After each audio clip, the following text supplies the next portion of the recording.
Good morning, students. Myself Abhishek Sharma from Mount Litra Z School, Jhansi. Today we are continuing third chapter of Indian Economic Development of Class 12th.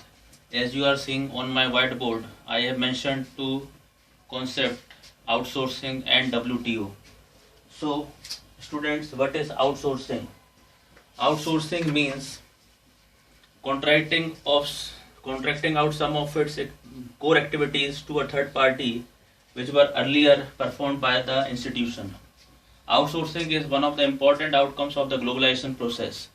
It has intensified in recent times because the growth of fast mode of communication, particularly the growth of IT. With the help of modern telecommunication link, the text, voice, visual, data in respect of these services is digitized and transmitted in real time over a continents and national boundaries. Some of the various services outsourced to India is voice-based business process (BPO), record keeping, accountancy, banking services, insurance services, clinical advice, etc.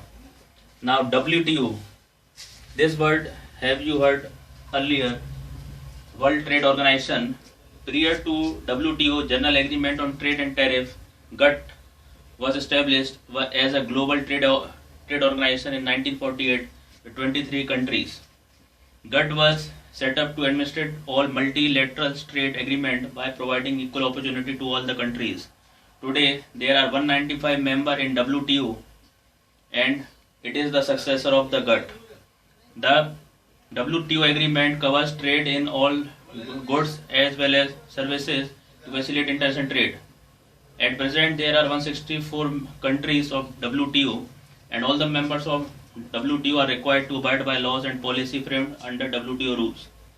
As an important member of WTO, India has been forefront of framing fair global rules, regulation and advocating the interests of the developing world. India has kept its commitments made to the WTO. India has taken reasonable steps to liberalize trade by removing quantitative restriction on import and reducing tariff rate. There are some major functions of WTO. First, to promote the environment, to ensure optimum use of world resources, to enlarge production and trade of services, to establish a rule-based trading regime in which nation cannot place arbitrary restriction on trade, and last, to facilitate the international trade, both bilateral and multilateral, through removal of tariff as well as non-tariff barriers. Should India be a member of WTO? Some scholars are of view that there is no use for a developing country like India to be a member of WTO. According to them, major volume of international trade occurs between the developed countries, and for developing countries are being cheated as they are forced to open up their market for developed countries and are not allowed access to market of developed countries. Here bilateral trade means trade between two countries. Multilateral trade means the trade between more than two countries.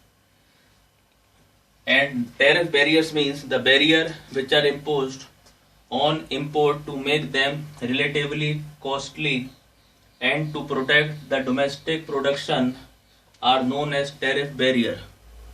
Whereas non-tariff barrier means the barrier which are imposed on the amount of import and export are known as non-tariff barrier.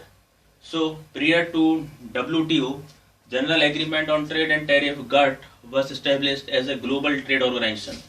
In 1948, with 23 countries, GATT was set up to administer all multilateral trade agreements by providing equal opportunities to all the countries in the international or global market. WTO was founded in 1995 as the organization successor to the GATT. Now, in outsourcing, India has become a favorable destination for most of the MNCs because of low wage rate and availability of skilled manpower. So that's all for today. Thank you and have a nice day.